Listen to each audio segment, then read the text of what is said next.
billahi minasyaitonir rajim. Bismillahirrahmanirrahim.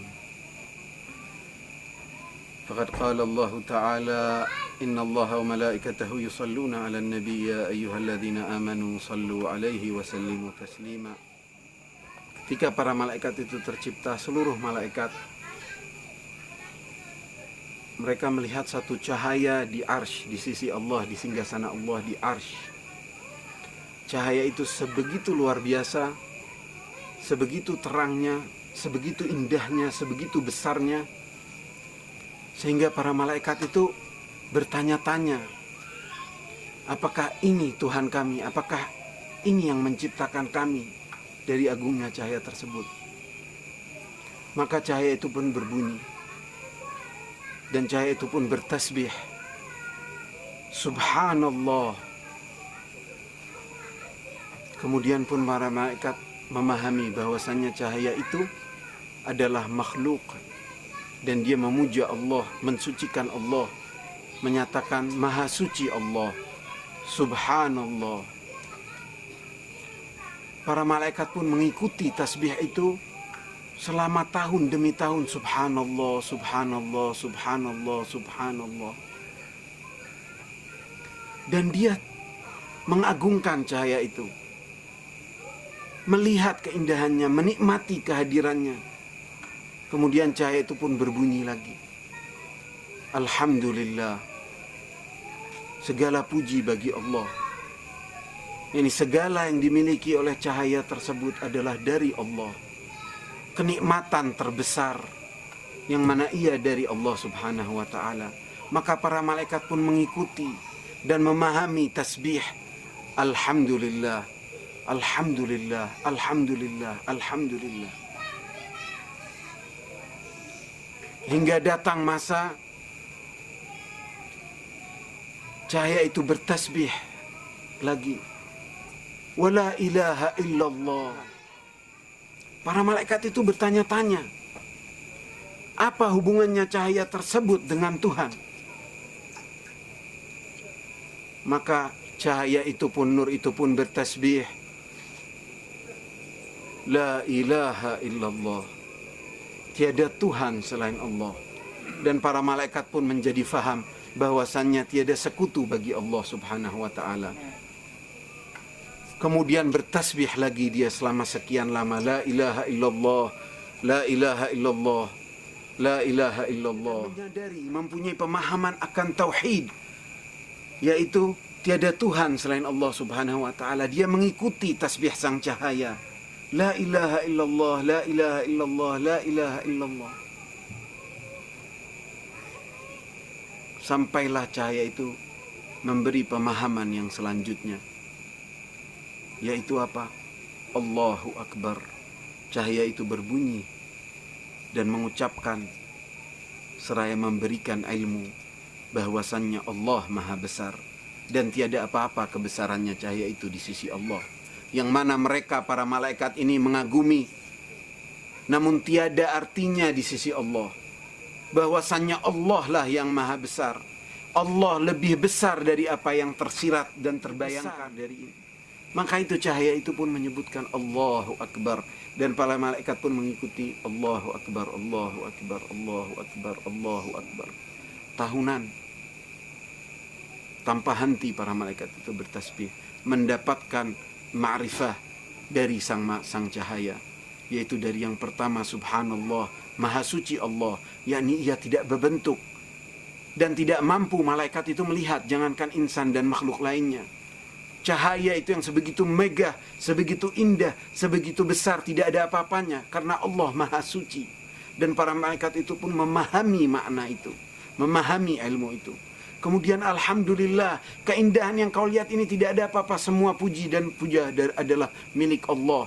Para malaikat pun mengikuti Alhamdulillah.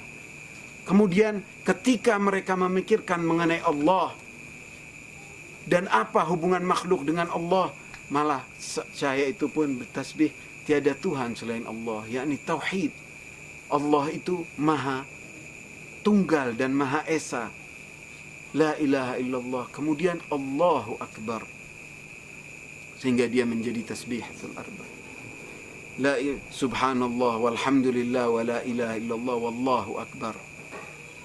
Setelah sekian tahun, setelah ribuan tahun, diciptakanlah Nabi Allah Adam.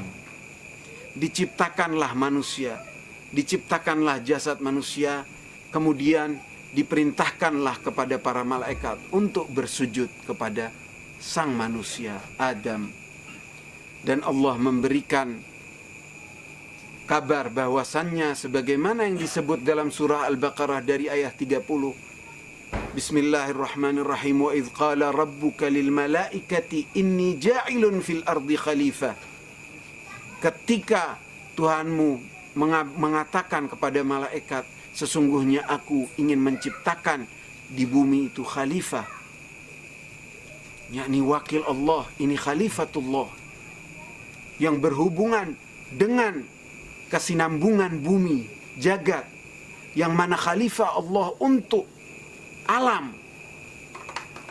Kemudian para malaikat terkejut dan bertanya-tanya karena mengetahui bahwasannya yang akan menjadi khalifah itu adalah insan.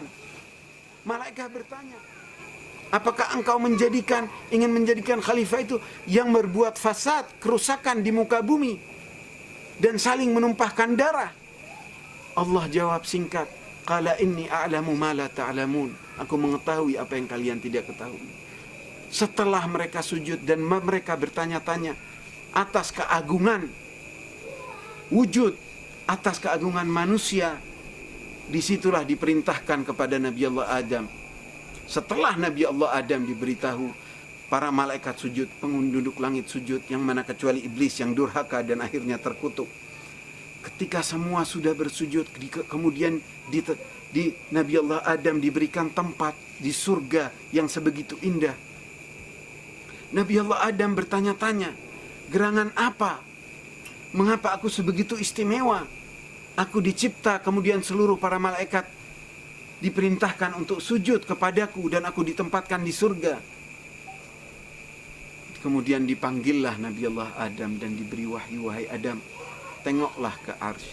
Nabi Adam menengadah, melihat, terbukalah tirai-tirai dan terlihatlah tulisan di arsy, La ilaha illallah Muhammadun Rasulullah. Tiada Tuhan selain Allah dan Muhammad adalah utusan Allah. Nabi Allah Adam pun bertanya, siapa? Jadi Nabi Allah Adam bertanya, kemudian dijelaskan oleh Allah, diberi ilmu oleh Allah mengenai siapa itu Muhammad. Sayyidina Muhammad. Engkau, semua pemberian dan karunia yang aku beri ini adalah karena dia akan lahir dari keturunanmu. Dia adalah kekasihku. Dan dia adalah yang pertama dicipta dan yang akan terakhir diutus. Diberi ilmu Nabi Allah Adam. Kemudian Nabi Allah Adam pun memahami. Di situ dikatakan wa 'allama Adam al-asma'a kullah. Kemudian dijelaskan dalam surah Al-Baqarah itu ayat 32, 33, wa 'allama Adam al-asma', kemudian fa anbi'uni bi asma'iha. Thumma 'aradahum 'ala al-malaikah qala anbi'uni bi asma'i haula. Kemudian Nabi Adam menjelaskan kepada malaikat. Di sini dijelaskan oleh Nabi Allah Adam kepada para malaikat bahwasannya, apakah kalian tahu cahaya yang selama ini mengajarkan kamu bertasbih, bertahmid, bertahlil, dan bertakbir, dan kalian karenanya mengenal siapa Tuhan kalian dan bagaimana Tuhan kalian, yang mana tiada Tuhan selain Allah, itu adalah dari keturunan manusia dan akan lahir dariku. Dia adalah Nabi yang akan diutus di akhir zaman. Di situ pun para malaikat memahami dan mereka mengatakan, qalu subhanaka la ilma lana illa ma 'allamtana. Maha suci Engkau ya Allah, tiada yang kami ketahui kecuali apa yang Engkau ajarkan. Ketika yang di awalnya mereka terkejut dan bertanya-tanya, apakah Engkau ingin menciptakan, menjadikan mereka yang berbuat kerusakan dan menumpahkan darah menjadi khalifah? Wa nahnu nusabbihu bihamdika wa nuqaddisu lak. Sementara kami bertasbih kepadamu dan kami wa nuqaddisu lak, dan kami mensucikanmu. Yani kok aneh, kok dari golongan manusia yang terpilih menjadi wakilmu di bumi? Mengapa tidak dari golongan kami, sedangkan kami yang tidak pernah bermaksiat, tidak pernah membangkang, tidak membuat kerusakan, dan kami mensucikanmu? Allah menjawab, qala inni a'lamu ma la ta'lamun.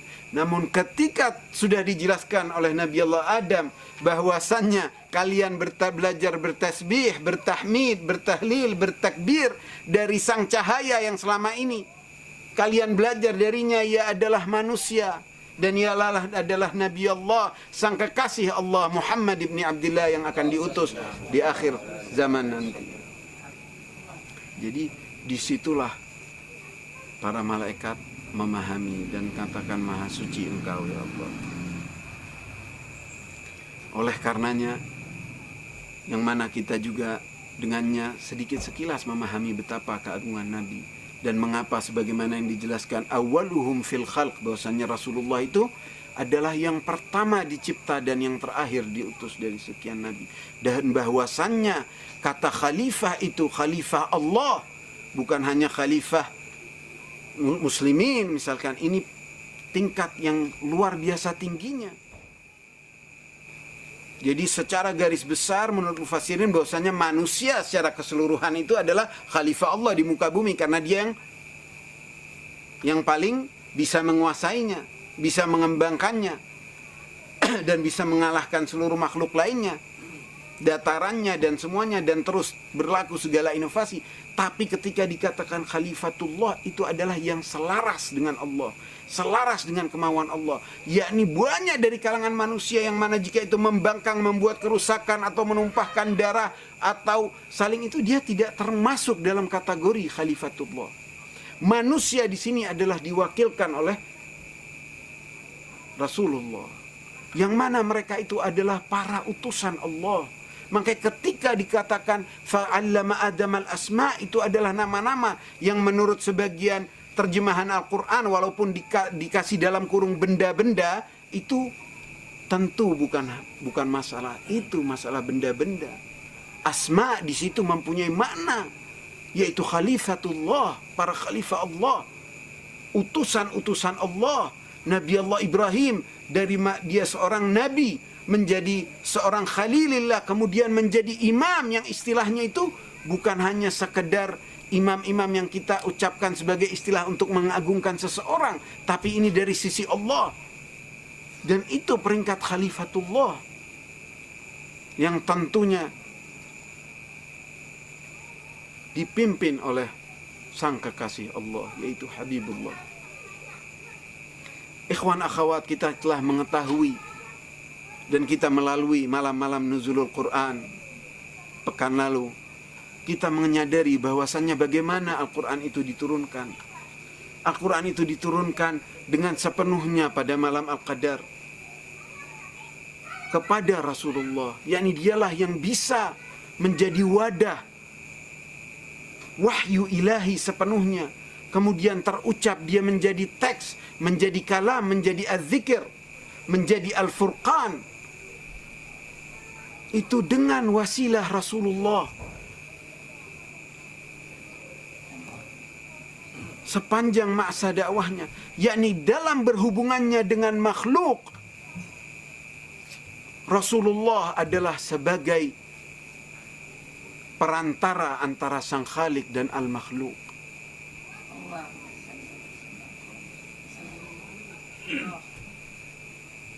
Ketika wahyu itu turun dan dia menjadi kalam, maknanya tentu sudah ada dalam diri ar-Rasul.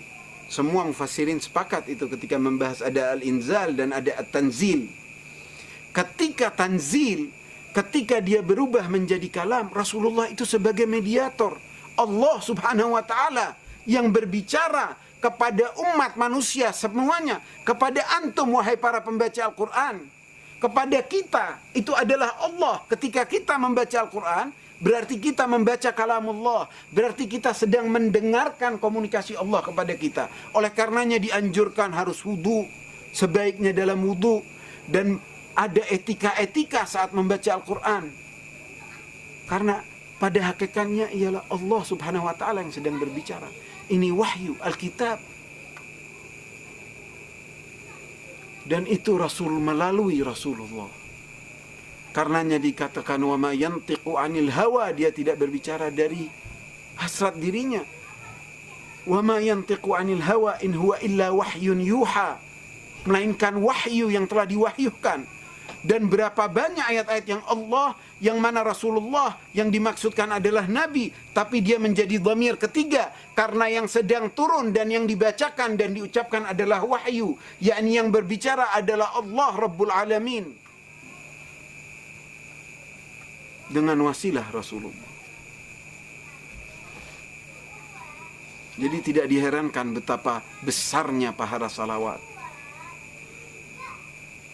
Tidak terkejut mengapa Rasulullah adalah Habibullah, karena dengan ilmu Allah mengetahui dari semua makhluknya, yang paling bisa mengenal dan paling bisa memahami dan mempunyai kesiapan kalbu dan tekad mengenal Allah Rabbul Alamin adalah Muhammad ibn Abdullah. Sehingga cahayanya yang bisa memahami wahyu dengan sepenuhnya.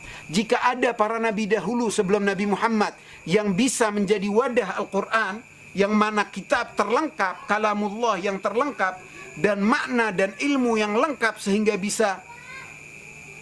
berlangsung untuk seluruh zaman, sepanjang zaman, dan memahami sepenuhnya seperti Rasulullah, maka ia akan telah diutus.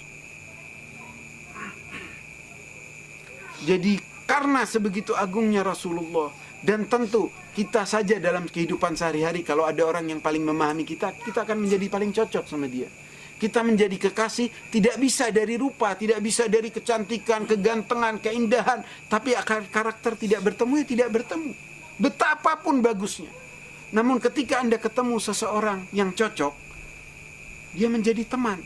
Kadang tidak ada hubungan darah, tiada hubungan kekerabatan, tiada hubungan kesahabatan, tapi dia menjadi cocok. Dia menjadi kekasih yang saling rindu, saling ingin mengungkap dan memahami. Di sini jelaslah bahwasannya mengapa Rasulullah menjadi Habibullah. Kemudian dialah menjadi sang wasilah kepada al-makhluk. Jadi ketika Allah Subhanahu wa ta'ala berkomunikasi dengan makhluk dengan wasilah Rasulullah Muhammad ibn Abdullah, namun betapa anehnya jika ada sebagian muslimin masih bertanya-tanya soal apakah mungkin kita bertawassul kepada Rasulullah untuk mendekat kepada Allah Subhanahu wa ta'ala. Sementara Allah Rabbul Alaminnya berwasilah dengan Rasulullah untuk mengenalkan kepada manusia semua, untuk mendekat kepada manusia semua. Ketika dikatakan ati Allah, tidak berhenti di situ. Ati Allah wa ati'ur Rasul. Taatilah Allah dan taatilah sang Rasul. Ketika dikatakan in kuntum tuhibbunallah fattabi'uni yuhibbukumullah. Jika engkau benar mengatakan bahwasanya engkau cinta kepada Allah, fattabi'uni, inilah syaratnya. Maka ikutilah aku, yuhibbukumullah. Barulah Allah cinta kepada kalian. Jika kalian, ada orang yang mengatakan kami cinta kepada Allah, kami taat kepada Allah, tapi bukti di mana? Di situ dijelaskan dalam ayat itu bahwasannya in kuntum tuhibbunallah fattabi'uni, ini syarat. Ikutilah aku, yuhibbukumullah. Kemudian dalam surat An-Nisa ayat 64 ketika disebutkan wa bismillahirrahmanirrahim walau annahum idh zalamu anfusahum ja'uka fastaghfirullah wastaghfara lahumur rasul lawajadullaha tawwaban rahima. Sungguhnya ketika mereka itu merasa menganiaya diri mereka sendiri, kemudian mereka fastaghfirullah, beristighfar kepada Allah, wastaghfara lahumur rasul, kemudian sang rasul ini mengampuni mereka, maka mereka akan mendapati bahwasannya Allah maha mengampuni dan maha menyayangi. Menjadi syarat lagi ampunan dari sang Rasul, dari Rasulullah.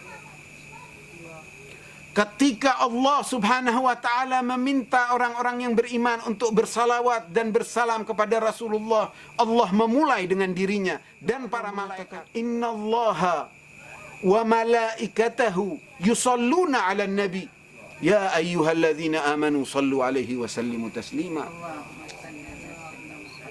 Jadi sesungguhnya Allah dan para malaikatnya bersalawat kepada Rasul. Maka wahai orang-orang yang beriman, bersalawatlah kamu kepadanya dan Muhammad. Maka wahai orang-orang yang beriman, bersalawatlah kamu kepadanya. Untuk menunjukkan jangan sampai ada hati orang-orang itu yang bertanya-tanya, kenapa aku harus bersalawat kepadanya, kenapa sebegitu mengagungkan para malaikatnya. Jangan kamu menyombongkan diri untuk tidak ingin bersalawat. Dan kita pun memberikan salam selain salawat kepada Rasulullah. Betapa agungnya kita bersalawat. Dianjurkan untuk salawat. Dikatakan dalam hadis bahwasannya orang yang paling pelit adalah yang mendengar nama Nabi disebut, kemudian dia tidak mengucapkan salawat. Dalam salat, setiap hari kita setidaknya 5 kali kita mengucapkan salawat dan salam kepada Rasul. Dalam saat-saat yang teragung. Kapan kita mengucapkan salam? Setidaknya 5 kali. Setiap kita salat, kita bersalawat kepada Nabi Muhammad. Kemudian mengakhiri salat kita dengan salam. Dan yang banyak orang tidak sadar adalah ketika kita mengucapkan salam setelah Allahumma salli ala Sayyidina Muhammad wa ala ali Sayyidina Muhammad. Kemudian ketika kita mengucapkan salam bagaimana? Assalamu alayka ayyuhan nabiyyu wa rahmatullahi wa barakatuh. Dan ini dengan dhamir secara langsung kepadamu wahai Nabi wa rahmatullahi wa barakatuh. Assalamu alayka, bukan assalamu ala Nabi. Baru assalamu alayna wa ala ibadillahi salihin. Assalamualaikum warahmatullahi wabarakatuh. Para anbiya, sebagian riwayat makhluk yang tidak terlihat di sekeliling. Tapi jelas itu assalamualaikum yang terakhir adalah khulafaillah, khalifatullah yang diawali dengan Rasulullah fil ardh. Jadi salam atasmu wahai Rasulullah. Salam atasmu wahai Nabi. Assalamu alayka ya Nabi. Yakni ketika muslimin dan mukminin salat menghadap Allah Rabbul Alamin Azza wa Jalla, kita mengucapkan kepada Nabi salam secara langsung. Yakni tiada salat orang siapapun yang sedang bersolat dan dia menghadap Allah kecuali dia juga menghadap Rasulullah. Dan dijawab salamnya oleh Rasulullah. Hanya tirai-tirai dosa manusia yang tidak menyampaikannya. Namun ulama dan para wali salamnya, jawaban salam Rasul itu sampai kepadanya. Ini sebagian ikhwan, sebagian saudara-saudara kita muslimin masih sedikitnya repot permasalahan tawassul. Dikatakan Rasulullah sudah mati. Apakah tidak sadar bahwasanya di saat salat pun dan menghadap Allah kita mengucapkan salam kepada Rasulullah? Apakah mereka lupa ayat yang mengatakan bahwasanya ala tahsaba wa la tahsabanna alladhina qutilu fi sabilillahi amwat bal ahya 'inda rabbihim yurzaqun. Orang mendapat pahala syahid. Sekarang bagaimana dengan Rasulullah? Betapa mengherankan kalau ada muslimin yang bertanya, gak bertawassul kepada Rasulullah dipermasalahkan, acara maulid yang membaca sejarah Nabi dan mengingat sang kekasih Allah masih direpotkan, apa hukumnya? Apakah mereka tidak salat? Apakah mereka tidak bersalawat? Apakah mereka tidak mengenal siapa Rasulullah?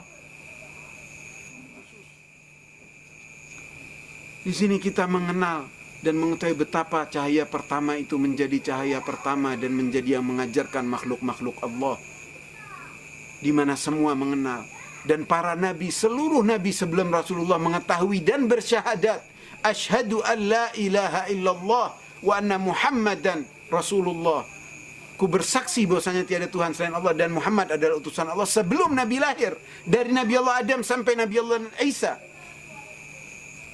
Bersyahadat kepada Rasulullah, dan itu adalah syarat yang diajarkan oleh Allah kepada Nabi Adam dari masa awal penciptaan. Ikhwan akhwat sekalian, semua orang bisa mengatakan mencintai Allah, semua orang bisa menyatakan menyembah Allah, keesaan Tuhan, tapi tidak diterima. Kenapa? Karena ada Rasulullah yang menjadi syarat. Menjadi syaratnya orang beriman sehingga dikatakan muslim adalah syahadatain. Asyhadu an la ilaha illallah wa anna Muhammadan Rasulullah. Ikhwan akhwat, semua bisa mengatakan cinta kepada Allah. Semua bisa mencatakan saya menyembah Allah. Bisa. Tapi untuk membuktikan gimana? Untuk bukti kebenaran bahwasanya dia menyembah Allah, dan dia cinta kepada Allah dari mana? Disitulah pentingnya adanya sosok yang mana dia adalah wakil Allah, khalifatullah fil ardh, yang dengannya dia menjadi tolak ukur siapa yang mengenal Allah, siapa yang menyembah Allah, dan siapa yang cinta Allah. Karena dia adalah tolak ukur. Gimana perilakunya terhadapnya, bagaimana kecintaannya terhadapnya. Mengapa pahala salawat sebegitu tinggi? Luar biasa agungnya salawat. Menjadi obat,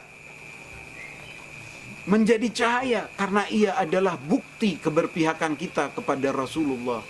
Bukti bahwasannya kita mau mengenal Allah, karena darinya lah Allah dikenal semenjak masa awal penciptaan. Karena dengannya lah kita mengenal Allah subhanahu wa ta'ala. Firman semua, wahyu, ahadits dan sunnah dari mana datangnya? Dari sang Nabi, sang sosok, dari sang kekasih Allah. Dan dialah menjadi tolak ukur.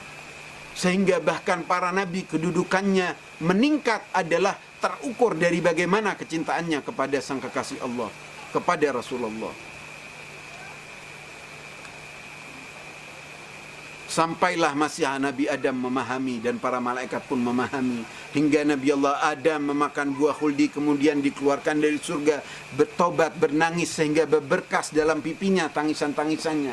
Datanglah turun Jibril dan mengajarkan tasbih yang dalam Al-Baqarah ayat ke-37 disebutkan fatalaqqa Adama min rabbih kalimatin fataba alaih. Sungguhnya Nabi Allah Adam mendapatkan dari Tuhannya kalimat dan dia bertobat dari kalimat itu. Dan sesungguhnya Allah Maha menerima taubat. Apa kalimat itu? Yaitu dalam riwayat di antara ayat itu adalah tasbih yang tadi. Subhanallah walhamdulillah wa la ilaha illallah wallahu akbar. Dan diajarkan tawassul kepada Rasulullah. Engkau telah mengetahui kedudukannya Muhammad di sisi Allah, di sisi arsy. Dan engkau sebutkan tasbih ini dan bertawassullah kepada sang Rasulullah yang akan menjadi cucunya. Di situ Nabi Allah Adam bertawassul, baru fataba alaih. Jadi kalau ada yang masih memperdebatkan hal itu yang mana sifatnya sudah common sense, tiada hubungannya sebegitu jauh dari syirik. Orang mendekat kepada para wali Allah, kepada orang-orang alim, kepada orang-orang saleh, meminta doa adalah hal yang sudah sifatnya fitri. Kita melakukannya sehari-hari. Manusia ketika dia mempunyai urusan, dia perlu wasilah.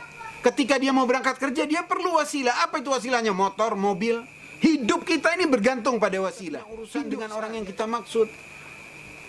Kemudian hubungan kita sesama manusia itu telah berlangsung selalu adanya wasilah-wasilah tersebut. Itulah yang menjadikan manusia itu adalah manusia sosial. Tiada yang bisa hidup dengan sendirinya tanpa ada wasilah. Wa idza sa'alaka ibadi anni fa inni qarib. Dan jika hambaku bertanya kepadamu wahai Muhammad tentangku, bertanya kepadamu tentangku, katakanlah sesungguhnya aku dekat. Ujibu da'watad da'i idza da'ani. Mengapa ditaruh wa idza sa'alaka ibadi anni? Ini adalah ayat yang sebegitu jelasnya mengenai bagaimana bertanya kepada Allah aja, menanyakan Allah melalui siapa? Jika bertanyanya kepada siapa? Ar-Rasul sallallahu alaihi wa alihi wasallam. Wa idza sa'alaka ibadi anni fa inni qarib. Tidak harus manusia bisa berhubungan dengan Allah kapan saja, di mana saja. Kontak batin dan pertolongan Allah itu dekat, ditolong oleh Allah. Tapi ada hal-hal yang mana kita sebagai orang-orang yang pendosa, yang makam dan kedudukan kita sebegitu jauh, maka betapa wajarnya seseorang itu bertawassul dari beliau. Dengannya lah kita mengenal. Bukan hanya manusia, para malaikat mengenal Allah dengan Rasulullah. Manusia mendapatkan ajaran dan segala pemahaman-pemahaman dan hakikat-hakikat untuk mengenal Allah adalah dari sang kekasihnya, dari Rasulullah. Betapa wajarnya jika dia ingin mendekat kepada Allah juga dari sang kekasih. dan mendekat dari orang-orang yang dekat dengan kekasih. Itu hal yang tidak menyalahi naluri. Insya Allah kita termasuk orang-orang yang cinta dan dicintai oleh Rasulullah dan oleh Allah Subhanahu wa ta'ala. Insya Allah kita dibangkitkan sebagai para pecinta Rasulullah dan sebagai umat Rasulullah yang mendapat syafaatnya di hari nanti. Syafaat pun belum kita bahas. Itu makam Rasulullah juga, bagaimana makam sang pemberi syafaat di hari nanti yang tidak diragukan oleh semua kita. Wabillahi taufiq wal hidayah wa ridha wal inayah. Wassalamualaikum warahmatullahi wabarakatuh.